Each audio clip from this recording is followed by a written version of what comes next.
May the words of my mouth and the meditation of my heart be acceptable to you, O Lord, my rock and my redeemer. Please be seated.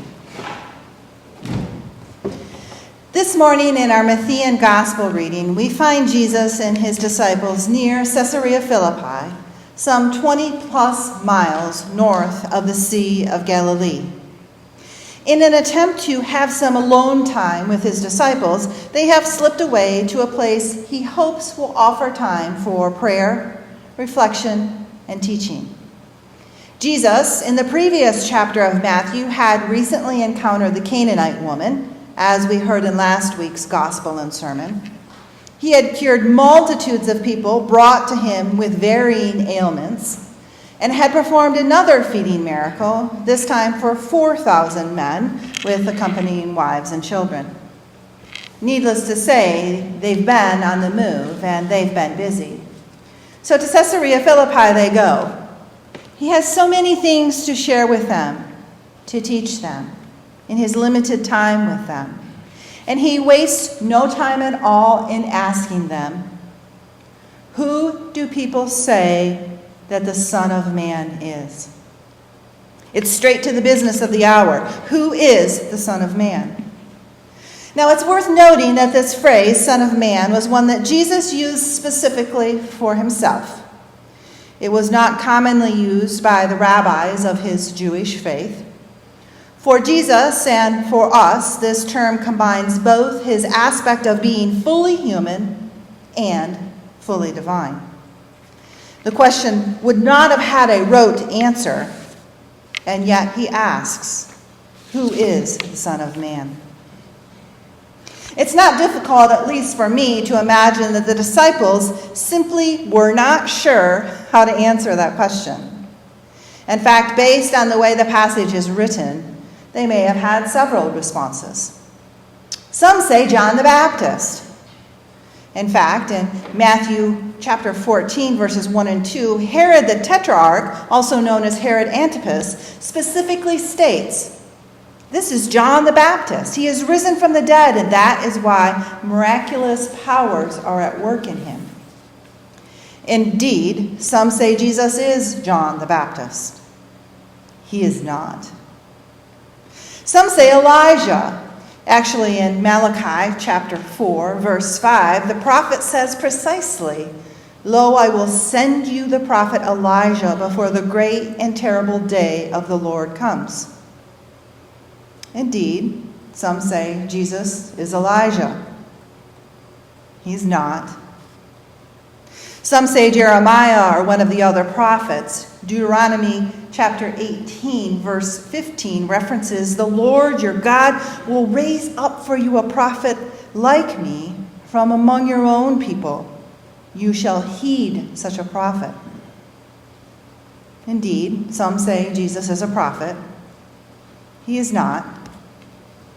However, Jesus is more interested in who the disciples think he is than what other people think. So he asks them, but who do you say that I am?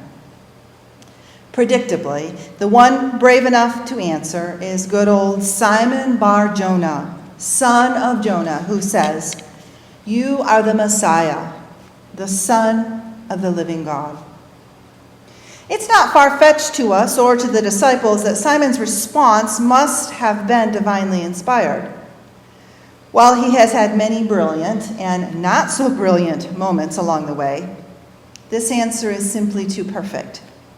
And Jesus acknowledges this when he says, blessed are you, Simon, son of Jonah, for flesh and blood has not revealed this to you, but my Father in heaven.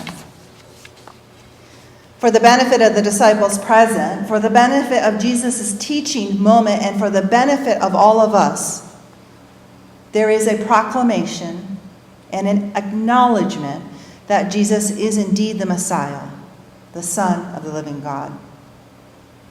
Jesus then goes on to proclaim to Simon, and I tell you, you are Peter, and on this rock I will build my church, and the gates of Hades will not prevail against it.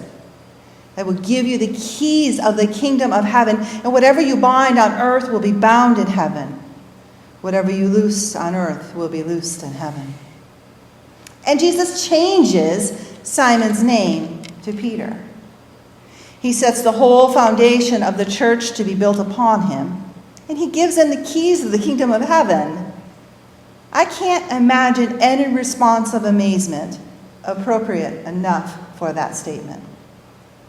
Now, there are a few things we should remember or learn before we look at how this applies to our lives specifically. 1, the root of the name Peter means rock.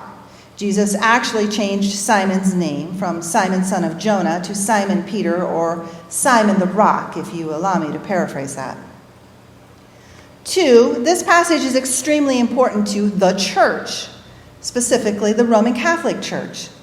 This proclamation of Jesus's, that Peter is the foundation for the Roman Catholic Church, declaring Peter as the first pope, and the successions of popes after that, all the way to Pope Francis today, can be traced to this moment, to this biblical passage. 3, on the other hand, it is often disputed by the Protestant Christian church, who is less concerned about papal succession. Their interpretation might describe Jesus' declaration of Peter as the rock to be founded more on faith in general than on the person of Peter specifically, or even on Peter's faith. To those that disagree with papal succession, this passage is about faith demonstrated. And that faith is what Jesus is referring to as the foundation upon which the church will be built. 4, the Protestant Episcopal Church, that's our church, often known as the Via Media, or the middle way, holds beliefs at both ends and all along the spectrum of the aforementioned discussion. You may find your own place on that spectrum of belief.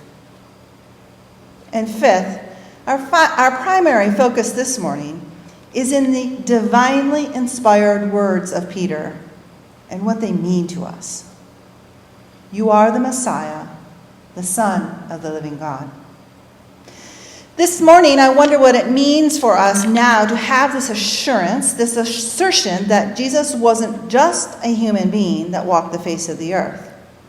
After all, historical documents can prove that he lived. Even as Peter uttered those words heard by the other disciples in that exact moment, what did it mean to declare Jesus the Messiah? The long-awaited salvation, both human and divine, walking there among them. How does it form what we believe and how we act? I often find the beauty of the scriptures for me is in how the story told in the Bible from beginning to end has a consistent message, despite its many authors. And it has perfect references to events that have already happened or are yet to come. In that context, I find our passage from Romans as a natural exhortation to our gospel passage this morning. I appeal to you, therefore, brothers and sisters, by the mercies of God, to present your bodies as a living sacrifice, holy and acceptable to God, which is your spiritual worship. Do not be conformed to this world, but be transformed by the renewing of your minds, so that you may discern what is the will of God, what is good and acceptable and perfect. What is good and acceptable and perfect is a profound and demanding phrase.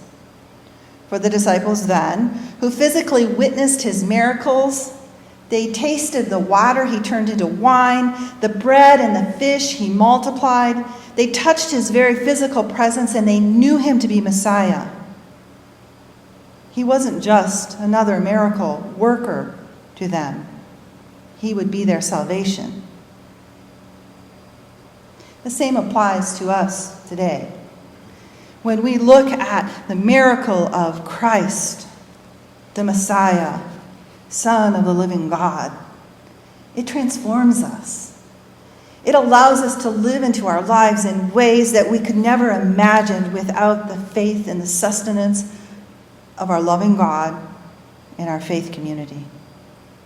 It encourages us to do what is good and acceptable and perfect. This morning, my friends, I pray for you, I pray for all of us, that we take the passage from Romans and that we apply it into our hearts with the faith and the majesty that comes from the gospel reading, from that proclamation of Jesus as Messiah and Son of the living God. And may we today and always, by the mercy of God, present our bodies as a living sacrifice, holy and acceptable to God,